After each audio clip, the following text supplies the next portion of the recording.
Welcome all. I'm very punctual, especially because I know we have a feisty panel, and I'm really looking forward to engaging with the audience as well.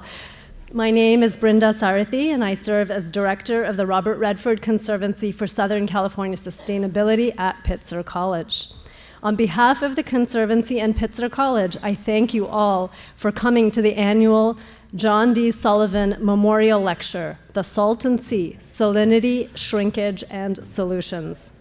This event is made possible by the John D. Sullivan Memorial Fund, which honors and helps institutionalize the legacy of Pitzer Professor of Politics, Jack Sullivan, and his commitment to engage the public around water issues in California and beyond. And the topic of the Salton Sea is nothing short of one of the most major water issues of our time in the Golden State. I also want to specially thank Jackie Sullivan, Jack's spouse, for being here and helping us keep his memory alive. So thank you and welcome, Jackie. The future of the Salton Sea, California's largest yet fastest shrinking lake, continues to be debated as an indispensable human-created wetland for migratory birds and also an unfolding toxic catastrophe with dire environmental justice implications. Our goal today is to bring the sea to you and to have you engage in critical public conversation around an issue that is not only relevant to those living in its vicinity, but to all Californians concerned about social and ecological well-being. Melissa McKeith, a Conservancy student fellow who recently visited the Salton Sea, will now introduce our esteemed panelists. Please note that we'll be watching a 10-minute video, which is extremely long for this generation, I realize, but the point is to level set the crowd so we all have a shared understanding on the background of the sea, and so we can really engage in the contemporary challenges facing us. And after the presentation, we welcome audience engagement, and then we will move on to a reception. So it's an amazing opportunity to engage with some of the key people in charge of policy and environmental issues around the sea. Welcome, and thank you, Melissa. Yeah. Hello, everyone. First, I am pleased to introduce our panelists who will speak in the following order after the video. Chris Schoenemann grew up in Southern California with a great interest in wildlife. After getting his degree in wildlife management from Humboldt State University, he started his career with the U.S. Fish and Wildlife Service in 1988, working on National Wildlife Refuge. Managing wetlands in the West for maximum wildlife value has been his favorite challenge. He has been the manager of the Sonny Bono Salton Sea National Wildlife Refuge since 2004. Next is Philip Johnson, served as the Assistant Executive Director of the Salton Sea Authority and Chair of the Salton Sea Management Program Long Range Planning Committee. Philip specializes in developing the legislative and policy strategies to address the range of concerns surrounding the sea and has crafted numerous policy briefs for the Salton Sea Authority's board and partners. Mr. Johnson also oversees communications about the sea and is responsible for developing future projects related for long-range plan for the sea. Next, we have Malissa McKeith, is a partner and chair emeritus of the Los Angeles-based legal firm Lewis Brisbois, and co-founder and president of Citizens United for Resources and the Environment, CURE, a grassroots organization that empowers local communities to demand accountability in government decisions involving natural resources and land use. As a veteran environmental attorney, Melissa has handled complex litigation and transactions affected natural resources while advancing public policy, particularly in disadvantaged areas. Melissa has a BA in political science from the University of California, Los Angeles, and a law degree from the University of San Francisco. And lastly, we have Carrie Morrison, grew up in Southern California with a deep appreciation for the natural environment and our interconnectedness. He shares a background in event planning, management, multimedia production, and the arts, coupled by extensive environmental studies and outreach. He has attended 7 colleges for various studies in environment, psychology, multimedia, and studio work, and has a degree in multimedia communications / public relations from California State Universities Fullerton and San Marcos. In 2011, he and a group of volunteers founded the Eco Media Compass to bring awareness and education for environmental solutions through music, art, science, and community. Thank you, and welcome to our panelists.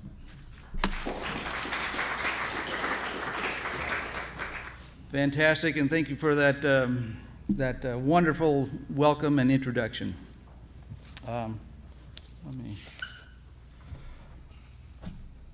So you got a little introduction there with the video, and that was a nice introduction. Like Carrie said, some of it's a little out of date. What I want to do just briefly here is kind of back up and kind of introduce. I'm not sure what level everybody's at. I mean, so we have the Salton Sea, and everybody's familiar with that name. But so to me, where I work at the Sunny Bono Salton Sea National Wildlife Refuge, it's this cool wetland. And so what's the big deal about a wetland? What is a wetland? Why the big deal? Wetlands are incredibly productive areas, incredibly productive habitats.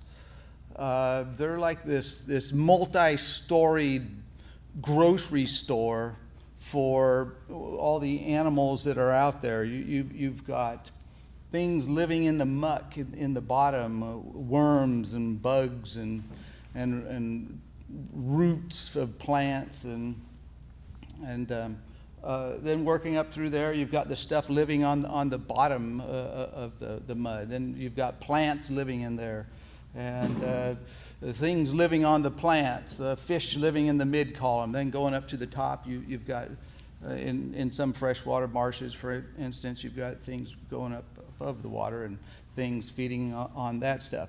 The point is, they're incredibly productive.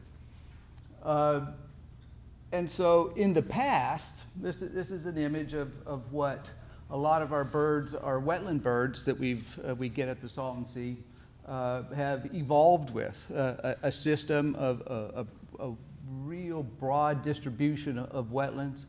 And so this is what they've gotten used to. How do they use these wetlands? They've get really rich protein, fat, rich foods in them. And as winter approaches, they'll start hopscotching down and trying to get ahead of the snows and the bad weather. And as temperatures cool down and basic production slows down, they've got to stay ahead where the food keeps getting produced, the bugs, the fish. And so they end up at places down at the Salton Sea, or most of them will go all the way down to Mexico. A lot of our birds will be well off the map down here in, it's not working, in Peru. A lot of them will go down to Peru, our shorebirds that we get, a lot of the waterfowl. They'll start maybe in way up in the Arctic Circle, as far away as Russia or even Northeast Asia. And so those wetlands that they've evolved with under this distribution are incredibly important to them, and that's what they've evolved with migrating to. As you see on this map, the Salton Sea down there 10,000 years ago was a much bigger wetland, and the idea of it being an accident, I would dispute with anybody. So anyhow, as far as the birds are concerned, it's an extremely valuable wetland.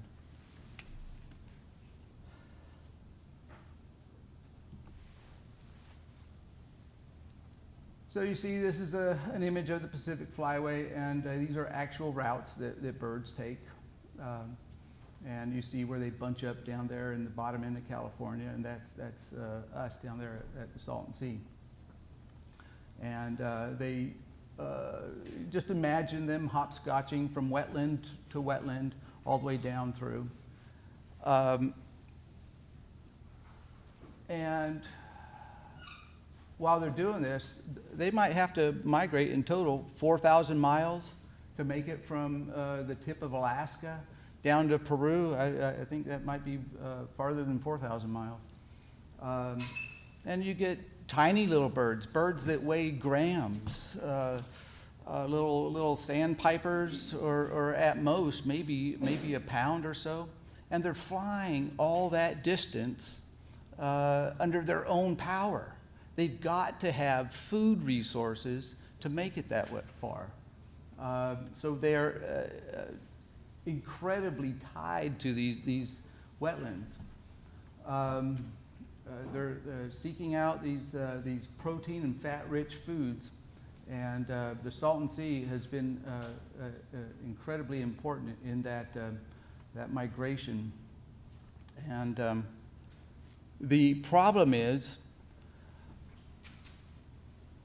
here in our own state, California, we've lost 91% of our wetlands already.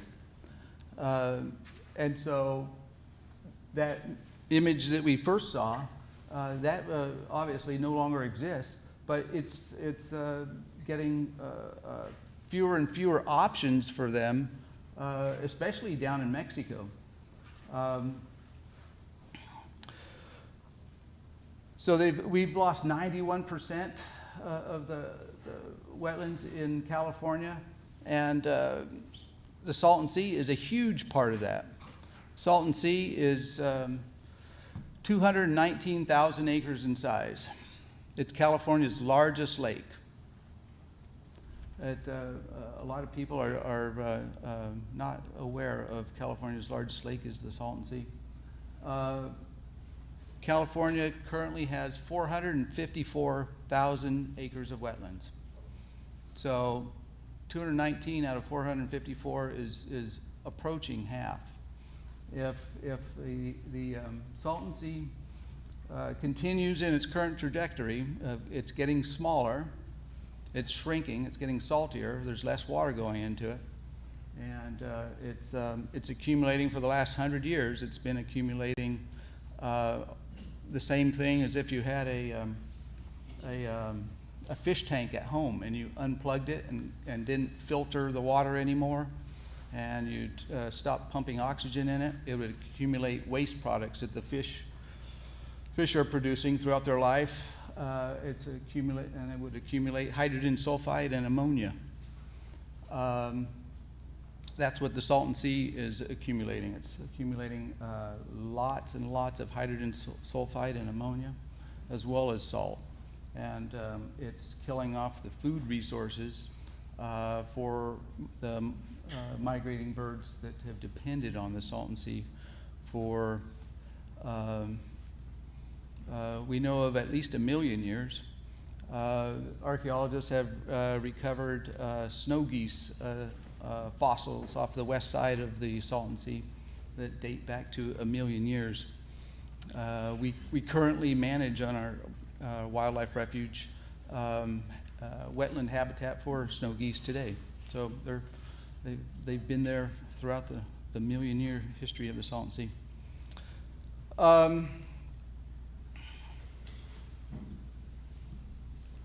That's what the Salton Sea looks like today. The bird life. It's some of the bird numbers. These are eared grebes. The Salton Sea has hosted up to 3 million grebes during migration. No longer. The food organisms that the grebes feed on are not able to exist in the current conditions of the Salton Sea. It's just getting too salty and too much of that hydrogen sulfide. White pelicans, up to 90% of the Pacific Flyway pelicans have used the Salton Sea for a wintering ground.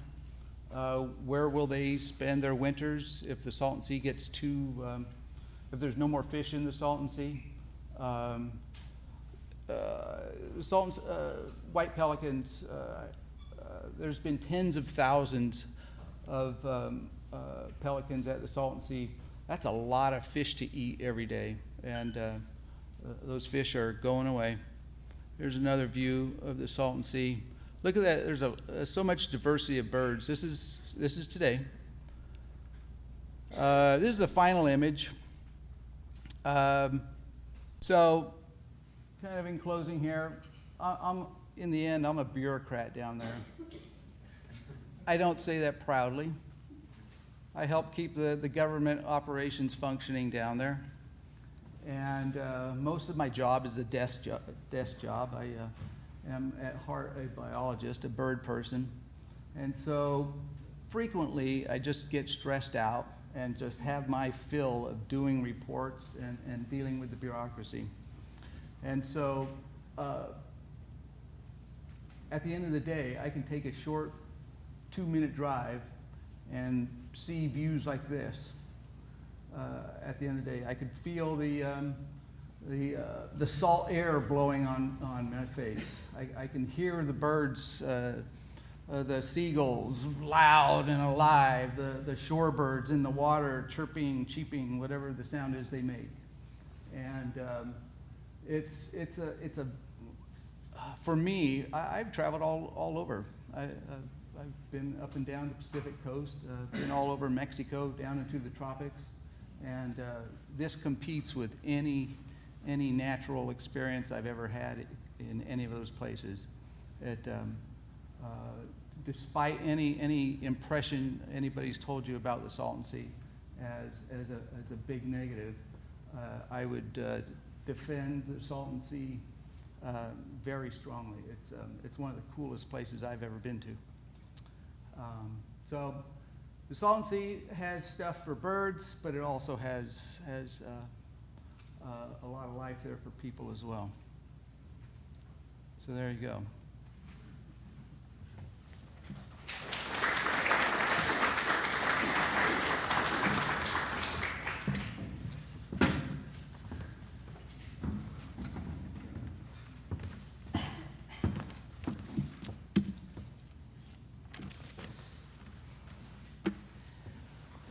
All right, well, good afternoon, and thank you for having me, and thank you, Chris, for the great introduction on the birds. And we had a pretty good video that introduced kind of how the lake formed, and Chris spoke to why it's important. So I'm from the Salton Sea Authority, so I'll try and give you guys a little background to this situation with the water transfers in my agency and the plans going forward today. So the Salton Sea Authority is a joint powers authority. Our member agencies agreed to a joint powers agreement, which was chartered by the state of California in 1993. Our member agencies are Imperial County, Riverside County, the 2 water districts that are involved with the sea, which is Imperial Irrigation District and Coachella Valley Water District, and then the Torres Martinez Band of Cahuilla Indians, who are major landowners at the north end of the sea, kind of by where you see that yellow dot up, or yellow area up there. So, what do? We work, especially since 2013, due to legislation called AB 71, which was with now Supervisor Perez, who now sits on our board. He was an assembly member back then. We work in cooperation and coordination with the state of California to developing a fix for the sea. A couple of our highlights are we're looking into the health issues, the ecology, and the economy. And maybe some of the people on the panel disagree, I guess. So the issue stems from the formation of the lake, and even since the 1960s, people have known that the salinity levels, at the very least, were going to be a problem going forward. There's, we could go way into the history. There's been many different times, whether it was Bono or other people who have brought this forward, and it just hasn't progressed. And so in 2003 really brings up the important date to where we are now. 2003 is when the quantification settlement agreement was signed, which one of our colleagues up here worked on that agreement, or involved with that agreement, I'll say. And that's one of the biggest ag to urban water transfers in the United States. What it does is essentially transfer water that would originally come to the farmers in the Imperial Valley from Imperial Irrigation District, who holds the water right from the Colorado River, and transfers it to San Diego because of the growth in urbanization, and even Coachella Valley. They also have received some of that water. So the major players in that were San Diego County Water Authority, Imperial Irrigation District, who's a part of our board, Coachella Valley Water District, also a part of our board in the state. So other issues playing into the fact that there's going to be less water at the sea are also drought. As we all know, California's been in a drought for as long as we can remember besides last year. Also, water conservation is a huge part of it as well. It's the area around there is one of the biggest areas in the state for farming. It's about a $2 billion industry a year, I believe. And how the Salton Sea gets its water now, as the video explained, and as you may have noticed, is through agricultural runoff. So any water that goes on ends up going to the sea. So water conservation has played a huge part and will play a huge part in the future, as obviously the state will have, just last year you saw where cities were under restrictions for how much water you use. You can't take this long a shower, things along those lines. So that's just the future of Southern California in terms of water at this point as we stand in this situation. There's also a big player that wasn't mentioned in this, which is the Colorado River. So that's where the water comes from, and right now, and I don't know if a lot of you have been following anything to do with water on the Colorado River, but Lake Mead is at an all-time low, and the storms have helped a bit, but it will need more water so that it doesn't get down to the emergency level, and IID, Imperial Irrigation District, is a major player in that deal. So that's the drought contingency plan, which was moving along the roads since the new change in administration has taken a little bit backdrop, but I'm sure we'll move forward soon. And please stop me if I use acronyms. I'm really bad at that. When you get involved with this situation, we have a lot of agencies, a lot of different names. So if I use an acronym, just look at me like, what are you talking about? So what's going on today? What's this in front of you? What's the Salton Sea Management Program 10-year plan? So the Salton Sea Management Program 10-year plan is essentially an adaptive management plan that seeks to mitigate the ecological and human health impacts that will happen as this water transfer ramps up. There will be less water at the sea, the shoreline will shrink, and playa, which is, as you heard I believe in the video, is very toxic and harmful to humans and to the farmland, and it would be to the tourist area up north in Palm Springs. So this plan seeks to mitigate that to a certain extent. So what it does is, you can see, I don't have a pointer anywhere, but is that a pointer? Yeah, thank you. Good call.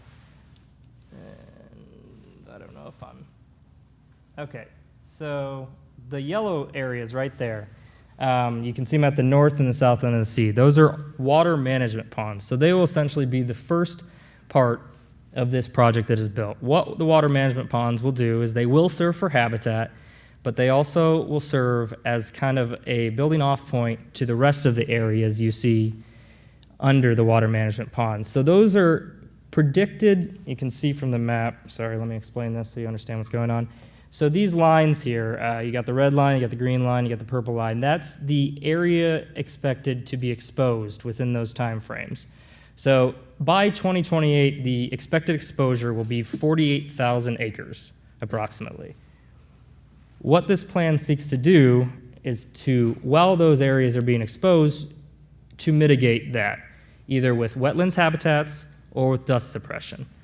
And so that's where you see, and you can see the green area, that's 2018 to 2023. So the water ponds will facilitate that management. And at the moment, that's essentially where we're moving forward. Now, this 10-year plan is a part of a bigger plan, the Salton Sea Management Program, which seeks to solve the entire solution from a certain standpoint. So as they announced, I'll try and wrap things up. As they announced, I'm a part of the Long Range Planning Committee. So the state has agreed through a stipulated water order, which hasn't been finalized yet, by 2022 to have a longer-term management plan, which is different from this plan. I have been in talks, and that plan could come as early as 2 years. So that's the new goal, is pushing forward with this plan, which seeks the immediate impacts to negate the harmful dust and the ecological impacts, while at the same time pushing on the same path for a longer-term plan.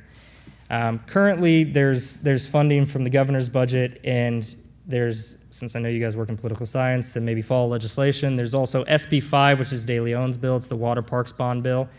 We have till the 15th to see if the governor signs that, which holds $200 million for the Salton Sea.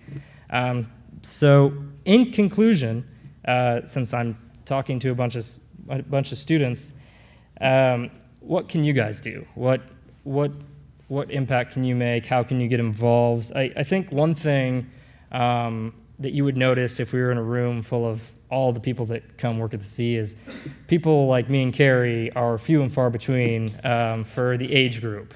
So, succession is a big part of government, and it's a big part of any private business. I think that there is a big opportunity for younger kids to get involved, even now or as things ramp up, and help push this forward, because the QSA goes, Quantification Settlement Agreement, goes till 2050 at this point, maybe 2075. So there's a lot of time for a lot of younger people to get involved and to help out. And if you're interested in really complex issues and having a headache every once in a while, get involved.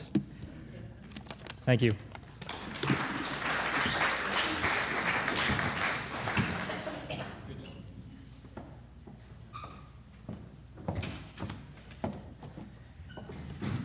So hi everybody, I'm Malissa McKeith.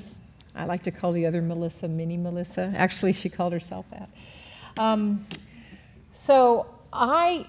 I get discouraged these days about the Salton Sea, which happens with some regularity, I like to listen to Hamilton, and the soundtrack, or sometimes I even watch John Adams, I don't know, the miniseries on PBS, because particularly being a lawyer, which both Hamilton and Adams were, they fought against government tyranny, and they fought for accountability, and they stood up when it wasn't easy to stand up. So I derive encouragement from that.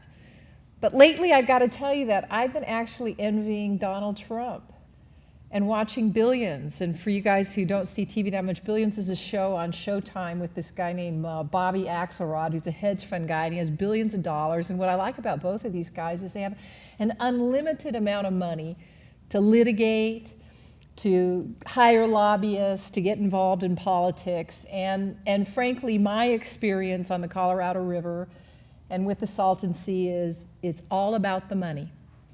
And the water agencies who want the water have a whole lot of money, and the environmental community and the environmental justice impacted communities and people in a lot of government agencies don't have a lot of money.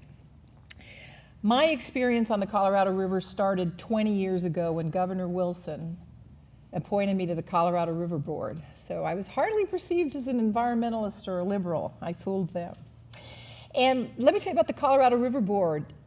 If you think I'm old, Phil, everybody on that board was like 70 years or older. I brought down the average age by like 30 years. And they were all fat white guys. And they did not want to talk about the Colorado Delta in Mexico or the Salton Sea. And this was the beginning of the discussion of conserving water in Imperial to transfer to San Diego. Now, this is an important issue. California has been overusing its share of the Colorado River always. And until the 90s, that worked out fine because Arizona couldn't store its water and Colorado hadn't developed completely. And all of a sudden, California had to get on what I like to call the water diet. And instead of thinking, well, maybe we could have low-flow toilets or maybe we could do other things, the idea was, well, let's transfer water from the Imperial Valley to San Diego. Now, why is that? Because a lot of rich farmers got rich. And at that moment in time, it wasn't even that ridiculous an idea because the Salton Sea had flooded a lot in the 70s and 80s. And so this idea was sort of hatched as a solution to the Salton Sea having too much water, plus a lot of rich farmers got richer. There wasn't a lot of transparency. The environmental community would come to our meetings and they were just like, go away. But at the last minute in 2003, Audubon, Defenders of Wildlife, National Wildlife Federation managed to really get this issue front and center. And the State Water Resources Control Board, which is the agency that has to approve these water transfers, said, ooh, well, everybody wants the water transfer. California needs to meet its obligations. So why don't we come up with this plan where for 15 years we'll pay farmers not to farm, and they'll put that water into the sea, and they'll keep the shoreline at the elevation it's at. And in the middle of those 15 years, we're going to come up with a long-term restoration plan. And that's what happened. And I told IID and others, this is, to use an acronym, a lot of BS. They're going to get your water, and they're not going to do anything on the Salton Sea, or they're going to do the least amount possible, because Imperial is a very poor area. Most of the communities along the sea are quite poor, and billions and billions and billions of dollars of water transfer under the QSA. It was not a small deal. It's a lot of water. It included the lining of the All-American Canal, the concrete lining, which took water away from Mexico. It was a really, really big deal. So in return for that deal, in the last 15 years, we were supposed to have a plan for restoration of the Salton Sea. Well, guess what? Well, ain't no plan. In the last few months, as the mitigation water is going to stop. So what's going to happen when the mitigation water, which reduces the salinity, keeps the shoreline relatively where it should have been? It's less, but it's at least alive. It's going to stop. And when it stops, it's kind of like pulling an IV out of a body. You know, the body is, having trouble as it is, but once you pull that IV out, its chances of survival are very, very low. So the 10-year plan that Phil talks about, which, by the way, is not yet funded, and may be funded to the tune of about $200 million, which is a drop in the bucket, is going to create some wetlands along the shore, and that's going to provide some habitat for the birds that Chris talked about earlier. But it is not going to do anything to save the sea as we used to know the sea, which is obviously critical for bird habitat, but also could provide an economic engine for California. So, why doesn't anybody care? Because a few reasons. Water agencies, what do they want? Their incentive is to get water. IID wants to put water in Lake Mead because they get paid for putting water in Lake Mead. The state, which signed up for all of the long-term liability on the Salton Sea, that's a lot of money. And, there are other, just yesterday, the Metropolitan Water District voted to spend $4.9 billion on the Bay Delta for water security. This got them water security off the Colorado River. They didn't put really any money into it at all. We have the bullet train to no place. So there's all of these other demands on the budget, and for whatever reason, we're groveling for $200 million, which is a fraction, less than 4% of what even the state legislature estimated the cost to be. So on that somber note, I wrote down here, the Salton Sea Management Plan, too little, too late, or a means to a better end. Now, Phil will tell you in a couple years we're going to have a plan. I'm like, yeah, that's what they told us 15 years ago. Another plan. I plan to diet every Monday, and then I don't, and then I plan the next Monday, and then I plan the Monday after that, and in the meantime I get fatter.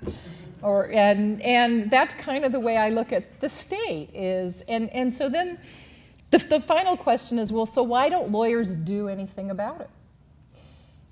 There was 10 years of litigation over whether the quantification settlement was constitutional, whether that water could transfer based on all the CEQA environmental impacts, or based upon whether or not the state could make an unlimited commitment to fix the Salton Sea. Let me put it like this. For every $1 the people fighting the QSA spent, the other guy spent $50. And this kind of circles back to my beginning about not admiring, but envying Trump. Money matters. We need a campaign on the Salton Sea. It has to be that its level of importance is elevated, that there is some leader, and not us, but somebody with a lot of visibility, could be Kerry, big rich people. You know, Bill Gates lives in, you know, when someone's going to do something about the Salton Sea, when the guys playing golf at Discovery Lands in La Quinta, who pay $5 million for a quarter acre for their houses, can't golf anymore. When it affects the wealthy people on the North Shore, you'll start to see some action. But like climate change, it could be too little, too late. So I look at the sea this way. It could be the greatest opportunity, the greatest economic engine of Southern California. Why? Because it was. More people visited the sea than Yosemite. Frank Sinatra used to perform at the sea. They had yachts at the sea. They had all the international water ski races at the sea. The sea was an amazing place. I mean, come on, it was a sea in the middle of Palm Springs. You go to Coachella conference, and when they have a concert, and then you go hang out at the sea. It has that potential. It can also be the greatest albatross, because the air pollution, the stench, the impact on human life, the loss of the Pacific Flyway, which we can't even monetize. I mean, you know, imagine for a moment what it would mean not to have those birds have any place to fly. But is anything happening immediately that's going to get us to a better future? If history is prologue, I'm very, very skeptical, which makes me very sad about the fact that we don't have enough vision in our world or enough good faith for people to come together and try to really solve this problem. Because when I see billions of dollars of water going one direction and $200 million going to the environment, that tells you what's going on here. It's just like Chinatown. It's about the money. Thanks.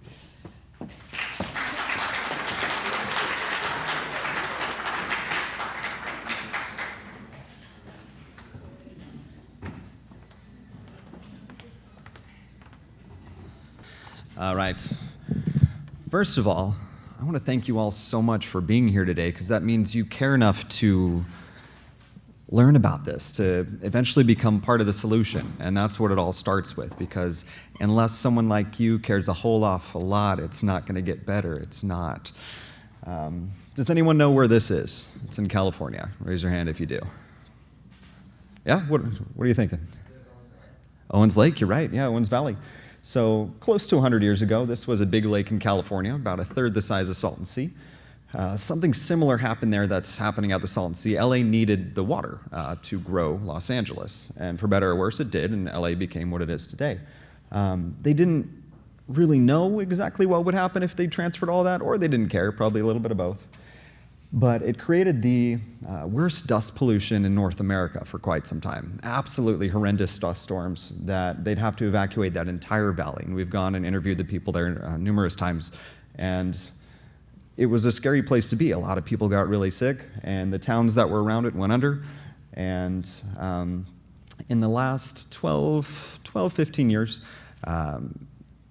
Los Angeles was responsible for mitigating that dust. So they've spent close to $3 billion keeping the dust down. And a lot of that is pouring fresh water back into it so it won't blow around again. So that is what is setting the precedence at the Salton Sea. These different consulting companies that did a great job at Owens Lake keeping the dust down want to come help out at the Salton Sea, for better or worse. So we keep the dust down, but I think there's better ways to do it. There's a very different definition between mitigation and restoration. Does anyone, raise your hand, someone, what does the word mitigation mean to you? Anyone? To me, it's making a problem not as bad. And so in this case, it's keeping dust down. Restoration, does anyone have a definition for that? Brenda? It's more holistic and restore the benefits. It actually heals something, right? So it's giving a great chance for life. I'm going to go to a couple other different slides. So I'm just going to recap on a couple things. This place is amazingly beautiful. The sunrises and sunsets, unlike any place I've ever seen. It's just a prehistoric quality of beauty to it. There's so much life there. but we're really pushing it at the Salton Sea. And this scares us into knowing we need to do something quickly. I'm the mayor of 4 towns in the West Shores of the Salton Sea, and our people are getting really afraid. They're afraid for their health, they're afraid for their property values, they're afraid for their futures. Is this a place where they should have saved their life savings and bought that retirement home? At this point, your guess may be as good as ours. In the last couple years, the story of the Salton Sea has been picking up. It has been getting louder, and we're grateful for that.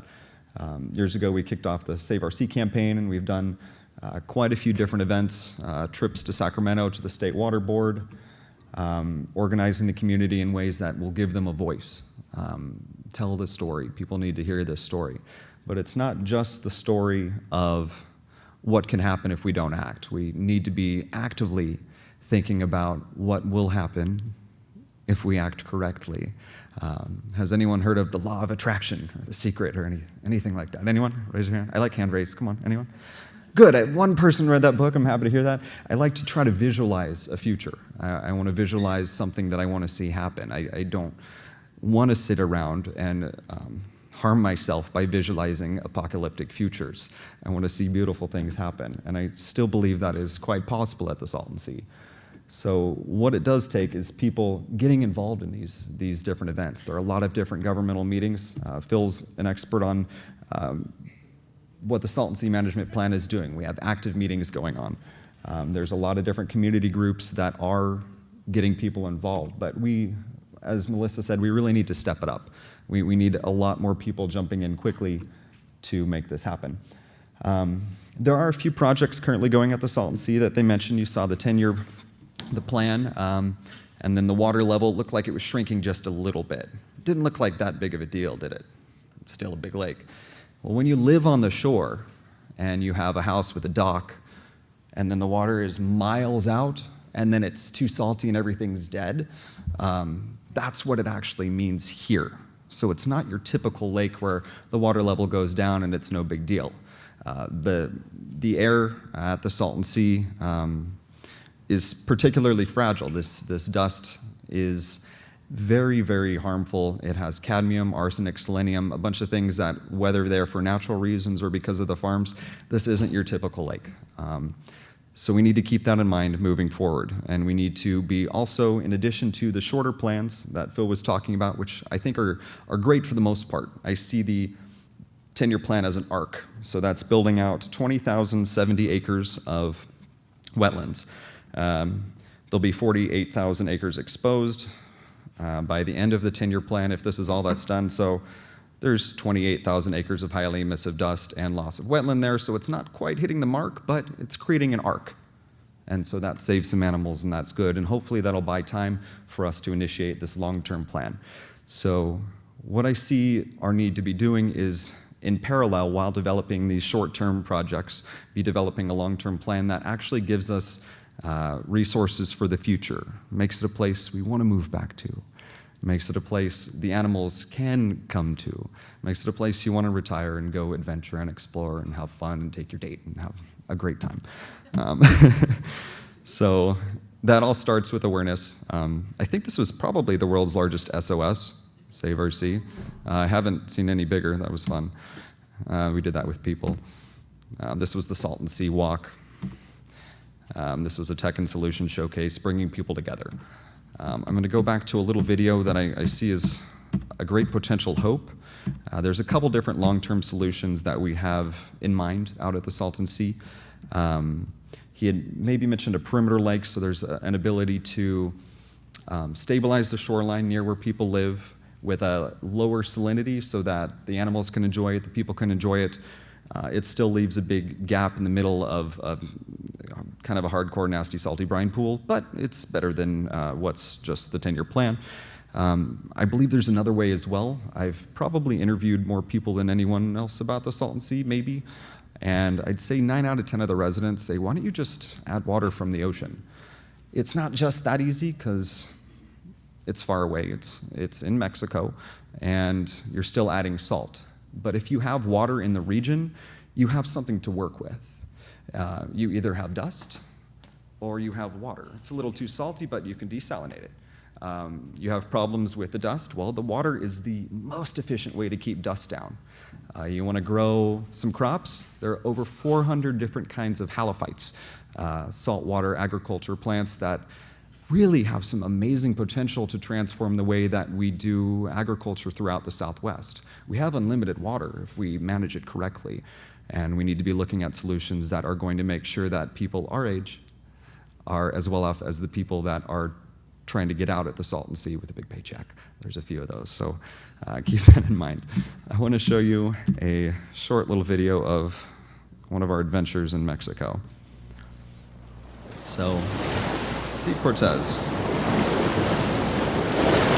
Salton Sea is 230 feet below sea level.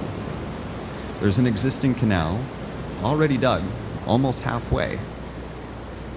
I think that's kind of interesting. If we do something like this for, I believe, about the same price as 15 years of mitigation, 15, 20 years of mitigation, we have that holistic approach. We have a restoration, not just mitigation. We have enough water resources for the next 7 generations. And I believe that's the kind of timelines we need to be thinking on. One thing particularly interesting with the Salton Sea, you may have heard about geothermal at the Salton Sea. There's a ton of heat energy trapped just below the surface because we're on a series of fault lines, including the San Andreas Fault. Because of that, there's a ton of power energy. And they built 12 or 13 geothermal plants, which are creating clean energy nonstop, which is pretty exciting. But we have some amazing potential because you can use excess waste steam to power desalination, and that can be done at about half the price on the Pacific coast, according to the existing pilot plant at the Salton Sea. So there's a number of different puzzle pieces that need to be put together, but when they go together in our collective vision, I find them fascinating and beautiful and full of hope. So these are the kind of solutions that our people want to see. But once again, unless someone like you cares a whole awful lot, nothing's going to happen. It's not. It is an uphill battle. But we need your help. We really, really need your help. We didn't just come here to educate. We came here to hopefully concern, inspire, and ask for your help. Does anyone have, I think we'll probably move to questions now. Is that good? All right. Thank you.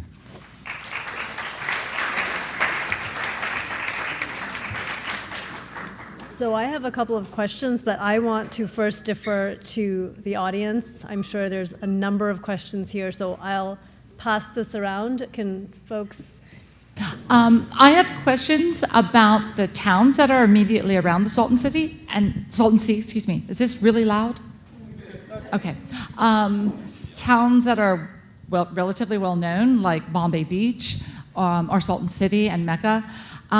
What is their current status socioeconomically now, and how would plans to ameliorate the situation in the Salton Sea affect their situation or improve their economic conditions? I had a class do a field trip to the Salton Sea 2 years ago. Okay. And we spent some time in a couple of the different towns. So I'm just interested in more of the socioeconomic situation issues for the communities there. Sure. There are quite a few small towns around the Salton Sea. A lot of them are unincorporated areas of mostly Imperial County and some Riverside County.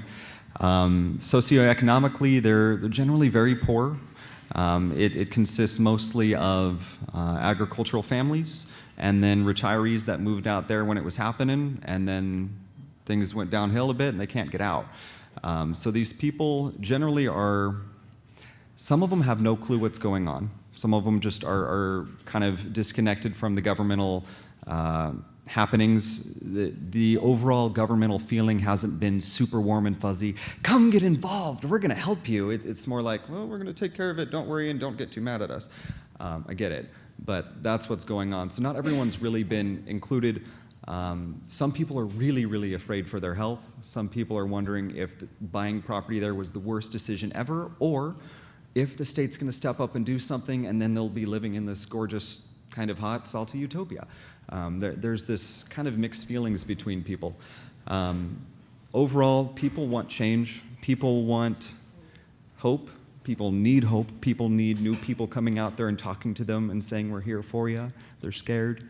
But they need short-term projects that are happening now, but a long-term vision to believe in. And I think that's ultimately what is going to keep these towns, keep this economy, keep these people alive and thriving.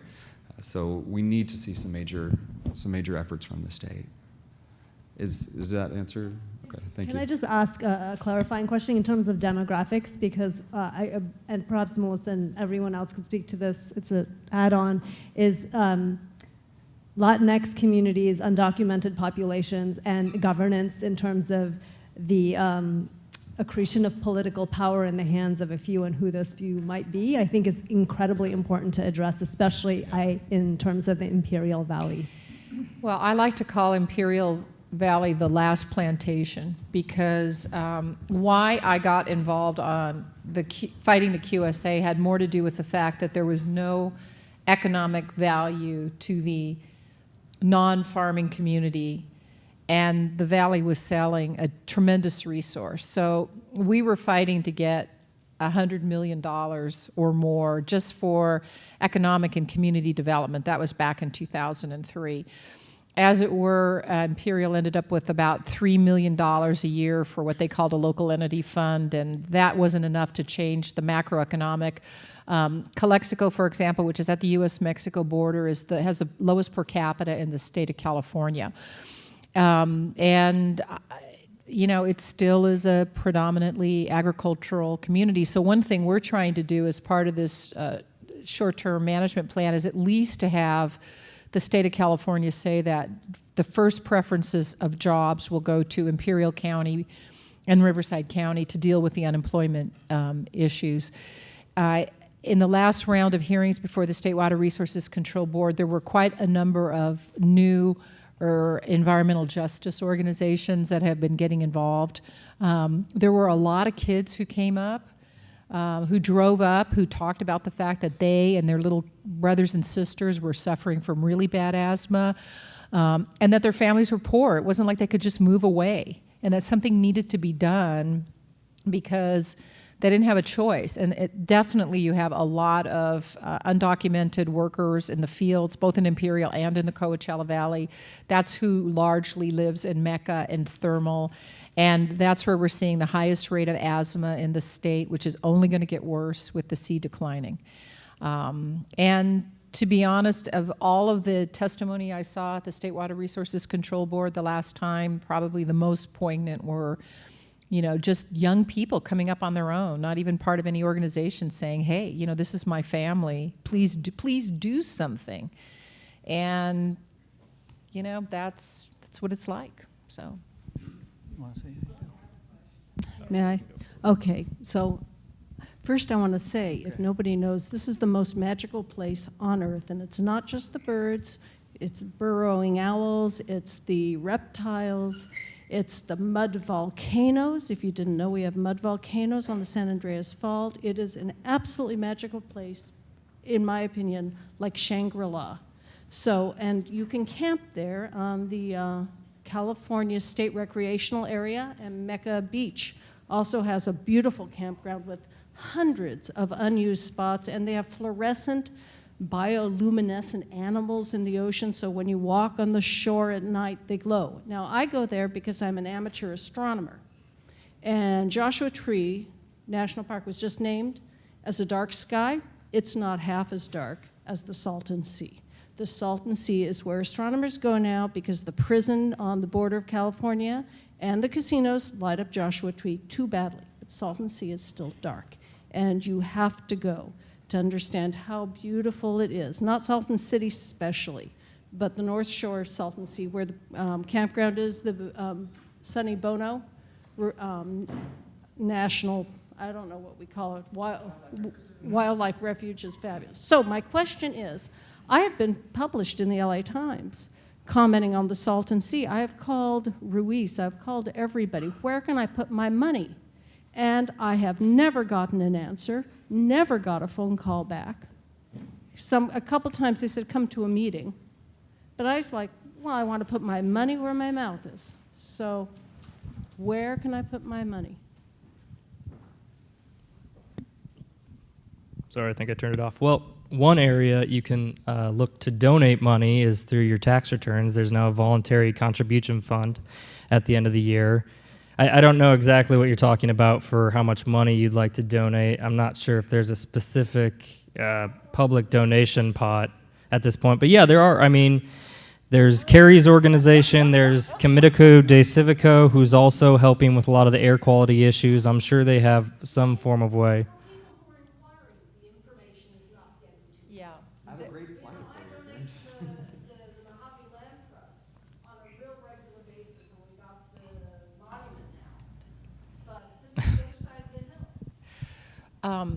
Well, there are all the traditional environmental organizations, Audubon, Sierra Club, I know, and you know what, and I call them non-governmental organizations or no-goes because honestly, you know what, it's very hard. Carrie's organization does films, and also I met Carrie 4 years ago when he was still in college, and I was skeptical that he would remain in his job. There's quite a number of people who came out of even USC, one guy, Michael Cohen with the Pacific Institute.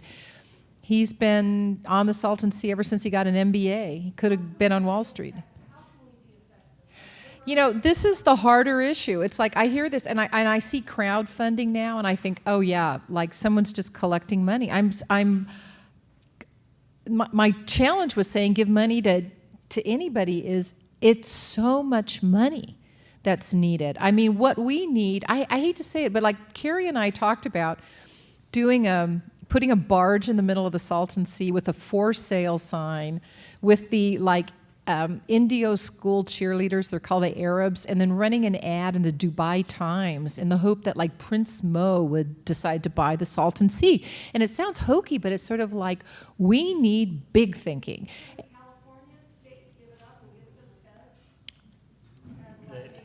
They won't take it. It's a very interesting question, and anyhow, thank you. I'd love to say, hey, make a contribution to CURE, my organization. I'll hire another Pitzer grad. Okay, yeah. So Find projects that you like, that you see going at the Salton Sea, and fund them.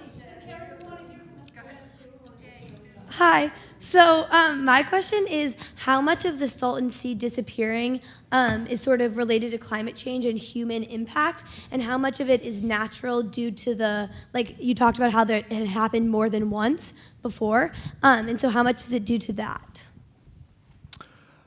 So today, the Salton Sea is almost entirely controlled by agricultural drainage water. Yeah, we get some rain, but it is a desert, and so really the rain amount doesn't really add anything appreciable to it. So it's all very measurable and very regular, despite being in a desert and despite annual fluctuations in weather patterns, and we'll have wet years and so forth.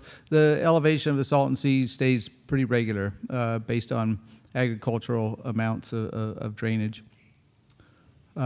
Climate change, no, that won't change how much water Imperial Irrigation District is legally allowed to take from the Colorado River. Now, if the Colorado River starts to dry up, that might start to change things, but it all goes to legal access to Colorado River water. Can I just to give you guys some perspective, California is entitled to 4.4 million acre feet a year of water. The Imperial Valley, even after the water transfer, gets 3.1 million acre feet of water. Now, how did that happen? They developed the fields in Imperial in the early 1900s, and they filed for their water rights. So and Metropolitan Water District, LA, San Diego, all of this area, they get 500,000 acre feet a year, to give you some comparison. So in a perfect world, taking water away from Imperial would not be a bad idea. They have 3 million acre feet, LA has 500,000. The problem is the more water you take away from the Imperial Valley, the faster the sea dies. Let me assure you, there are many people in Los Angeles and elsewhere who would like the sea to die as fast as possible, because then they can buy more water from the Imperial Valley. And it sounds cynical, but I mean, there are a lot of names I could put who are just waiting for it, because their attitude is, look, let the farms go, people can move. That really, I mean, I've heard guys in Beverly Hills go, let's just move everybody out of El Centro, get the water.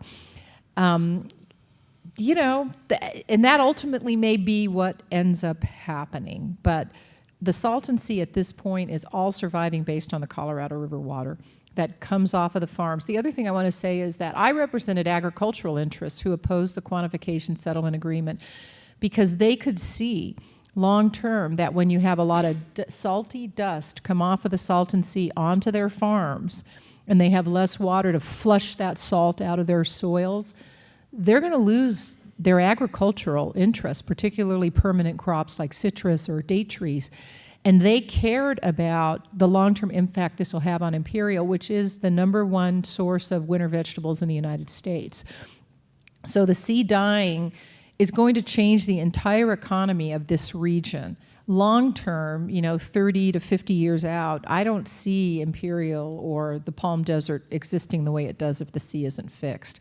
Now, unfortunately, what we don't have is a crystal ball, you know, so that we can look in and go, oh, look, that's how bad it's going to be, or oh, look, that's how great. You know, people used to really party on the Salton Sea. It was a great place. And it's up to us which future it's going to be. And I appreciate your question because I don't know the answer to that question. What really can ordinary people do at this point in time to make a big difference? And maybe that's a great question for all of Brenda's environmental advocacy classes. So we'll put it back on you. Thank you so much for your presentation, and thank you so much for mentioning Chinatown. My class is actually watching it tonight, and I talk about how it has everything to do about Southern California water. My question is you used Owens Valley as kind of a failure of planning. Is there, or are there any examples of anyone that stopped something like this from happening and that you could use as a model to convince people to move forward so there is some hope there? One very close example that we see progressing right now is from the Red Sea to the Dead Sea in the Middle East. They seem to argue about a lot of things, but they figured out how to bring water from the ocean and balance the level of the Dead Sea with a plan that has just been agreed upon and approved. Our federal government, U.S. federal government, just contributed $100 million towards that project. And what was it, like 20 million or something towards the Salton Sea, something like that? 20 million. Not, oh, they said they will probably do 20 more. Maybe 200 if it gets voted on and approved. Yeah, so yes, and that's actually working. It's about the same price, it's about the same distance, and it's ensuring water sustainability and stability and balancing the relations of those countries for the next generations. I find that kind of interesting. Yeah, hello. This is a very interesting problem, and I think you need to send the United States, call on Donald Trump, say, send a jet, get the best people in Israel. They've done it. They've done this thing many, many years ago. They take Mediterranean water, they filter it and do whatever they do to it, and you drink it. They take brackish water like the Salton Sea, maybe not quite as bad, and they use it for farming. They do all kinds of good things. They would probably take the peripheral as it's drying up and make the new future farmland, and it would be right close to the place where they're desalinating, cleaning it up for agriculture. It would be a new paradise. They'd take the thermals, they'd do this whole thing. It could be great, but you have the wrong people. You have Chamber of Commerce, you have real estate, you have water agencies that have been getting the deal of a lifetime. They're not going to give up anything.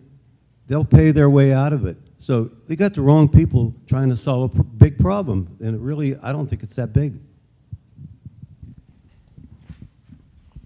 Well, one comment I'll make to this, we've been talking a lot about federal agencies. 100 million, that was a federal agency. The money from California is not a federal agency.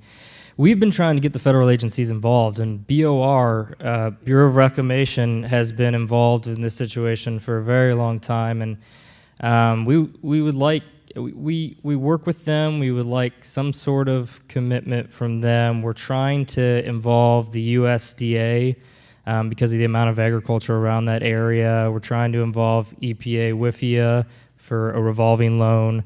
You know, we're trying to get the federal government involved if if all it would take is a call to the president, which I don't know how you really do, I think we'd be totally.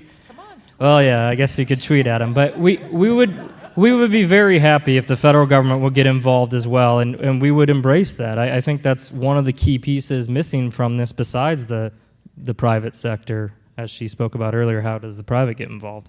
So hashtag Salton Sea, hashtag Kofifi, and if we mix those two hashtags, we can get that. You know, it's funny because I think there was a generation in our world who dream bigger than people do at this point in time. My client on the Salton Sea was a man named Howard Margulies, who owned Sunworld at one point, and he gave us seedless watermelons, seedless grapes, and would have given us seedless pot if he was still alive. But in any event, he went to Israel many times, and he funded our litigation in part because he could see not only the bad part, but the good part. So here is something that people can do that is concrete.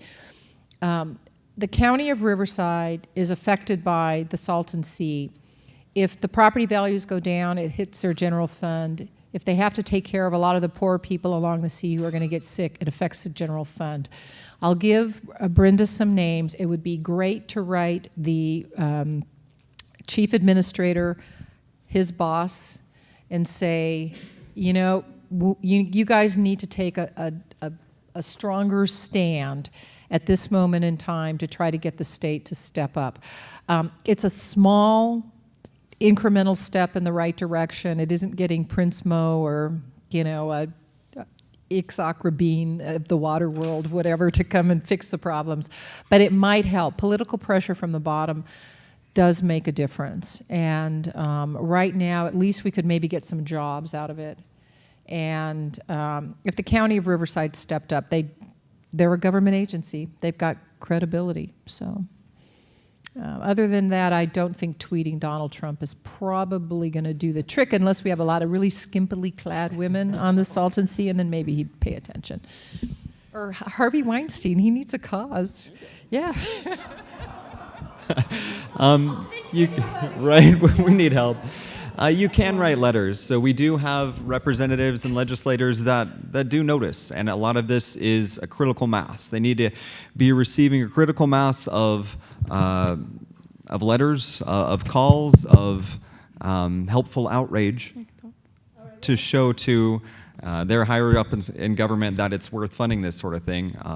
If you're interested in some resources for that, we have a link on our website that has all of our local representatives, the president, the governor, places that you can get a hold of their email address, their writing address, their Twitter. There's downloadable postcards that you can send. We've sent hundreds of postcards to the governor, to DiCaprio, to Ellen, to a lot of not just governmental but also social leaders. If anyone is interested in that, that helps. So we have a mailing list if you want to get involved. We're gonna wrap up with two more questions. So one here, and then if there's a burning question, we'll pass it to the audience. And then there is a delicious reception outside where you can actually mingle with the speakers and speak with them more. So, Melissa? Okay, so someone who works with Melissa and went to the Salton Sea this Saturday, we talked a lot about the 10-year plan and like its actual implementation of the sea. And I think my question, and also talking to Assemblymember Garcia when we were at the Salton Sea this Saturday, was basically coming with about the funding and how do you go about because even the 10-year plan is still up for debate whether or not California will actually like go through with the funding. But my question is more like, even if California approves the 10-year plan, how will you go about convincing like state legislators and like our governor that, because this project is not, we need more money for this project. It's like a lifetime project. It's not like a project that's gonna go away soon.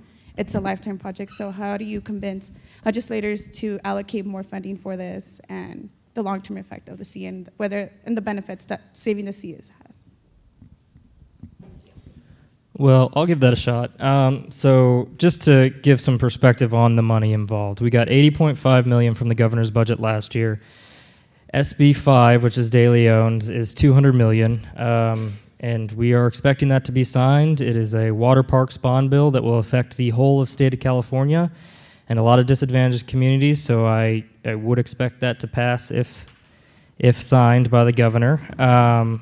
But how going forward? So that gets you maybe 5-6 years down the road. I think you have to show progress. This has been a situation for the last 50 years that has, for lack of a better term, just spun its tires.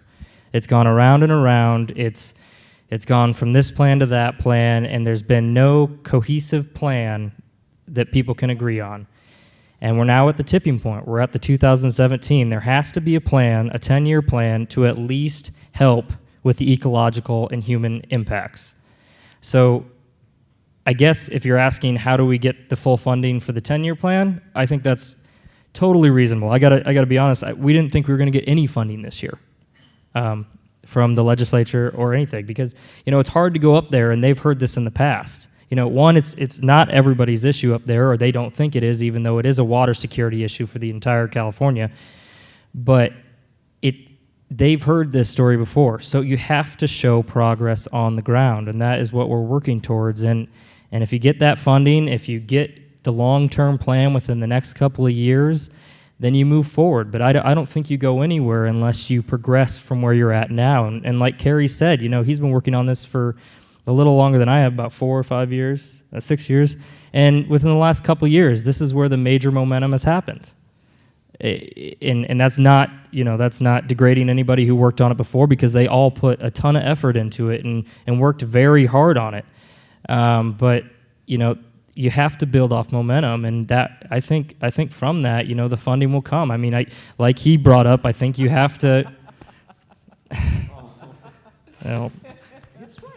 Yeah, I mean, one person's opinion doesn't really stymie the crowd of mine, but you have to bring the federal government involved. You have to bring the private people involved, the locals, as she talked about, people with wealth up in Coachella Valley, which is why we try and work with the Greater Palm Springs District. Scott White is their CEO. We're trying to develop a campaign through him. You just keep building off of the success, whether it's minor or major, and you keep the ball rolling down the field. And I think that's how you ultimately solve a major complex issue that will go out 100 years. Okay, so last question, if there is one, and there's no pressure. Thank you to the panelists.